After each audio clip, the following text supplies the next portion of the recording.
Salut à tous et bienvenue sur ma chaîne YouTube. Aujourd'hui, on va voir étape par étape comment créer son propre pot à crayon avec la X-Tool M1.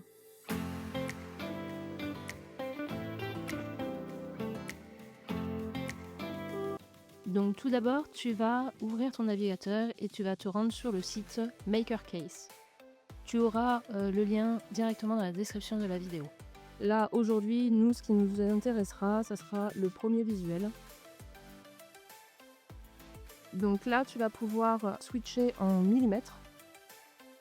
Dans le cadre de notre projet, on va venir changer la largeur, la hauteur et la profondeur. Tu vas donc venir renseigner la largeur à 70 mm. La hauteur, on va la mettre à 80 mm. Et la profondeur, 70. Donc en appuyant sur le visuel de la boîte, tu peux la tourner dans tous les sens. Pour ce projet-là, on va rester sur une dimension extérieure. Après, tu peux venir changer l'épaisseur du matériau. Nous, aujourd'hui, on va rester sur du 3 mm. Tu as aussi la possibilité de rentrer directement l'épaisseur de ton matériau. On va travailler sur une boîte ouverte. Concernant l'assemblage, tu as différentes possibilités. Donc soit tu pars sur l'assemblage bord à bord, ou sinon tu as des encoches. Pour plus de simplicité, quand on va venir coller notre boîte, on va sélectionner du coup les encoches. Tu vas appuyer sur télécharger et tu vas obtenir un fichier qui ressemble à ceci. Pour le télécharger, tu sélectionnes SVG. Ce qu'on va faire maintenant, c'est qu'on va ouvrir notre logiciel X-Tool et on va venir importer notre fichier.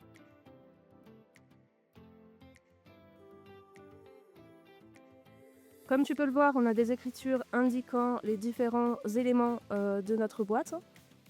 Là, ce qui va nous intéresser, nous, c'est de supprimer en fait. Donc on va venir sélectionner le orange et tu vas appuyer sur la touche de ton clavier pour supprimer.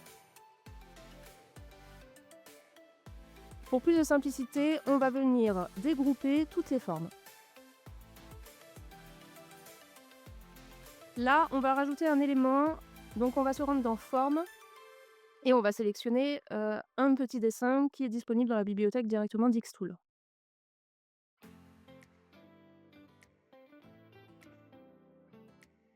On le réduit à la taille que l'on souhaite et on le passe en bleu.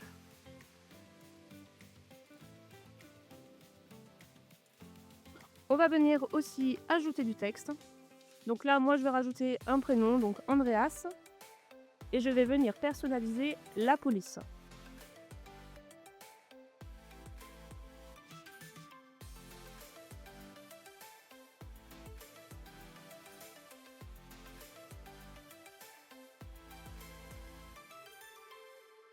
Comme tu peux le voir, sur la police, on a du chevauchement entre les lettres. Donc ce qu'on va venir faire, c'est souder les lettres. Ainsi, le chevauchement disparaît directement. On va venir positionner notre prénom. On va ajuster la taille.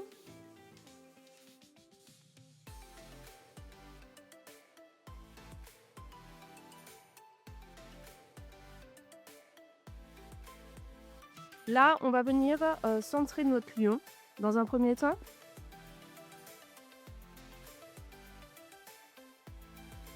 Et on va venir aussi centrer notre prénom.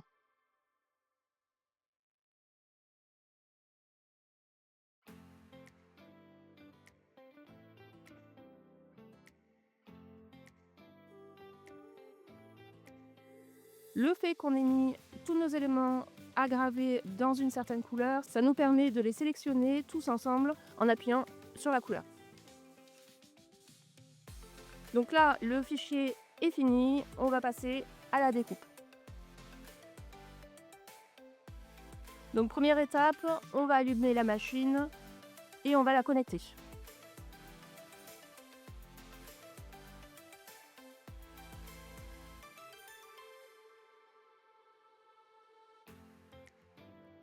Là, comme tu peux le voir, moi je vais travailler sur une chute de bois qui me reste d'un précédent projet. Donc je vais venir placer mes éléments.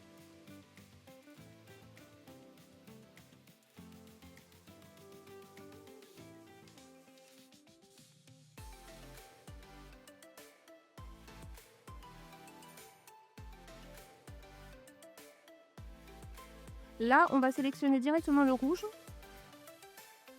On va venir sélectionner le matériau. Dans ce projet, on va directement utiliser les paramètres en un clic de Xtool.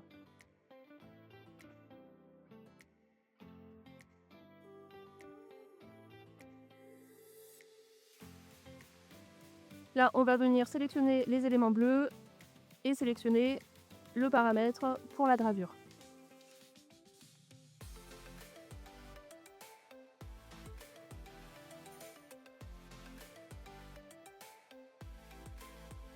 On va venir mesurer notre matériau. Pour ce faire, il faut que tu t'assures que quand tu ouvres ta machine, le point rouge tape bien contre le matériau. Sinon, ça te faussera en fait tout simplement ta découpe. Là, on a donc fini nos réglages.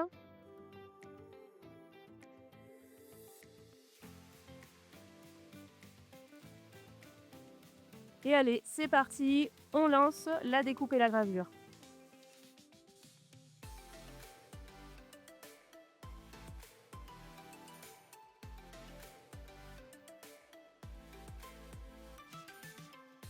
Là, on va venir passer du vinaigre pour enlever en fait les traces de brûlure.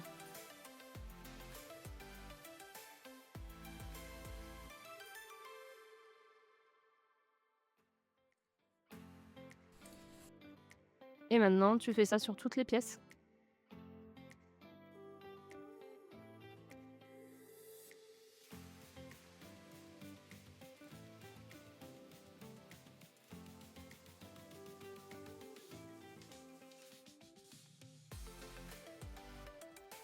On va passer maintenant à l'encollage. Pour ça, je vais utiliser de la colle à bois. Petite astuce, moi pour ce type de projet, je colle d'abord deux côtés, j'attends que ça colle et après je passe aux autres côtés.